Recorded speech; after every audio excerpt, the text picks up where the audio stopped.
इस समय पूरे शहर प्रतापगढ़ में लोकसभा चुनाव की सरगर्मियां बढ़ी हुई हैं। देखा जाए तो बीजेपी उम्मीदवार संगम लाल गुप्ता जी चुनाव मैदान में हैं, जो वर्तमान सांसद भी हैं, और साथ ही समाजवादी पार्टी से एसपी सिंह पटेल जी को चुनाव मैदान में उतारा गया है, और बसपा ने अपना ब्राह्मण जाति कार्ड खेला हुआ है, प्रथमेश मिश्रा जी को चुनाव मैदान में उतारा है। तो इस विषय पर आप क्या कहना चाहेंगे, कौन यहाँ से जीत कर इस बार जाने वाला है?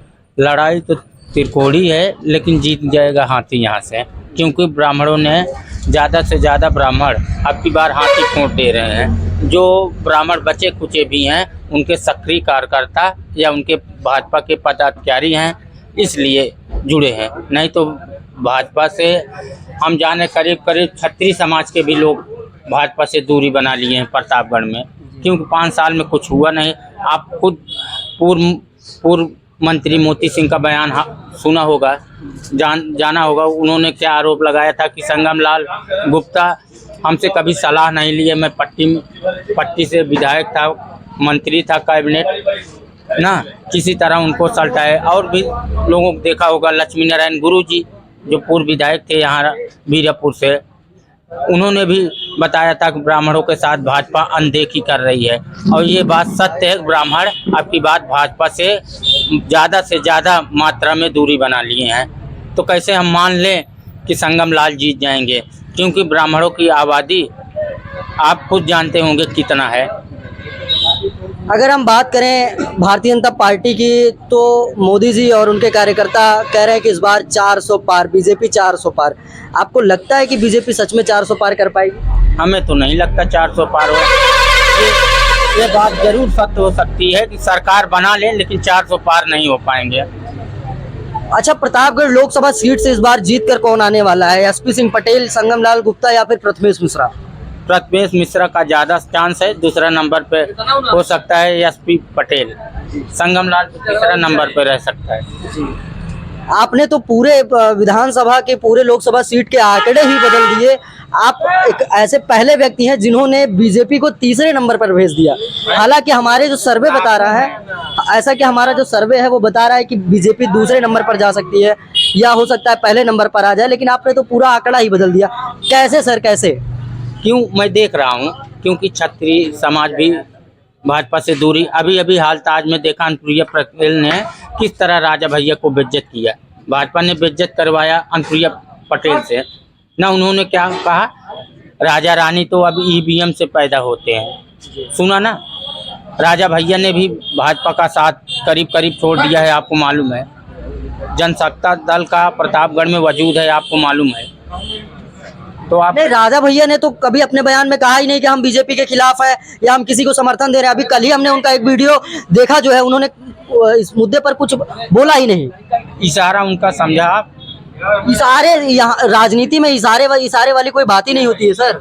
वो समझ जाता है बात से ही कि वो किसकी तरफ हो गया है। उन्होंने सिर्फ इतना कहा कि जब बीजेपी की तरफ थे तो अनुप्रिया पटेल क्या फजूल में भाषण दे रही थी कि राजा रानी, वो तो राजा रानी तो चुनाव भी नहीं लड़ रहे हैं। अगर उन्होंने तो सिर्फ इतना बोला कि इस बार हमारा प्रत्याशी चुनाव मैदान में नहीं है, हालांकि हमारे वोटर जो है वो जो है स्वतंत्र है, वो किसी भी पार्टी को वोट दे सकते हैं। नहीं, आप ये बताइए, जब राजा भैया अगर भाजपा का सपोर्ट करते तो अनुप्रिया पटेल क्या इस तरह का खुले मंच पे राजा भैया को बेइज्जत करने का काम करते? वो तो जनता कह रही है कि बेइज्जत करें। कभी राजा भैया ने कहा ही नहीं कि हमको बीजेपी ने बेइज्जत किया, बल्कि बीजेपी ने तो उनको कैबिनेट मंत्री बना के रखा हुआ है। आज हमने भी अमर उजाला ऑनलाइन पे सुना, राजा भैया वोट दे के निकल रहे थे, उन्होंने कहा कि अनुप्रिया पटेल से ये कहवाया गया, क्योंकि हमारे, और ये भी कहा है, अभी आप चेक कर लीजिए, ये अमर उजाला.com पे, फेसबुक पे, कि देखिए राजा भैया ने बयान में क्या कहा है कि हमारे कार्यकर्ता ज़्यादातर लोग साइकिल को चॉइस कर रहे हैं। सोशल मीडिया पर तो आए दिन कुछ ना कुछ चीजें ऐसी होती हैं जो गलत होती हैं और वायरल होती रहती हैं। वायरल नहीं, राजा भैया का स्वयं का बयान है, वोट दे के निकल रहे थे। अभी कल ही हमने एक इंटरव्यू देखा, कल का इंटरव्यू था जिसमें राजा भैया ने साफ शब्दों में बोला है कि हमारे जो कार्यकर्ता हैं, हमारे जो वोटर हैं, वो स्वतंत्र हैं। और उन्होंने बीजेपी, समाजवादी पार्टी और बसपा के बारे में कोई बात ही नहीं करी। तो आप कैसे कह सकते हैं कि राजा भैया इशारा कर रहे हैं दूसरी पार्टी के लिए? अगर नहीं कर रहे होते तो क्या अनुप्रिया पटेल को मालूम था आपको कैसे लगता है कि अनुप्रिया पटेल ने डायरेक्ट राजा भैया को टारगेट करके बोला है? अगर उनको समर्थन करना होता तो कहते नहीं कि बीजेपी में शामिल हो जाए और राजा भैया को राजा भैया तो 2019 के बाद से लगातार बीजेपी में ही है, वो लगातार कैबिनेट मंत्री बने हुए हैं। अब की बार क्यों नहीं मंच पे, खुले मंच पे क्यों कहा कि हम नहीं सपोर्ट कर रहे हैं किसी का? राजा भैया ने ऐसा बोला ही नहीं है। उनका कल का इंटरव्यू उठाकर देख लीजिए आप। आज का इंटरव्यू देखिए, जब वोट दे के निकल रहे थे तब। नहीं, आप मोबाइल में चेक करिए, अमर उजाला.com में राजा भैया का बयान चेक करिए क्या बता रहे हैं। चलिए अब दूसरे मुद्दे पर बात करते हैं कि इस बार आपको क्या लगता है कि जो चुनाव का मुख्य मुद्दा होने वाला है वो रोजगार या जो है महंगाई होने वाली है? पहली बात तो बेरोजगारी इतनी है, महंगाई तो फिलहाल है ही है। जिसके पास पैसा है, व्यापारी हैं, उनके पास पैसा है तो उनके लिए महंगाई नहीं है। जिसके पास खाली दिहाड़ी मजदूरी करने वाला व्यक्ति है वो वही समझ रहा है 5 किलो राशन में क्या हो रहा है। गैस सिलेंडर कितना महंगा कर दिया, अभी 100 रुपया सस्ता है ना। अच्छा सर, हमको ये बताइए जब जो है आपके यहाँ मजदूरी 120 रुपए में थी तब आपके यहाँ कितनी महंगाई थी और अभी आप कितनी मजदूरी पा रहे हैं, आप अपने मुंह से बताएंगे?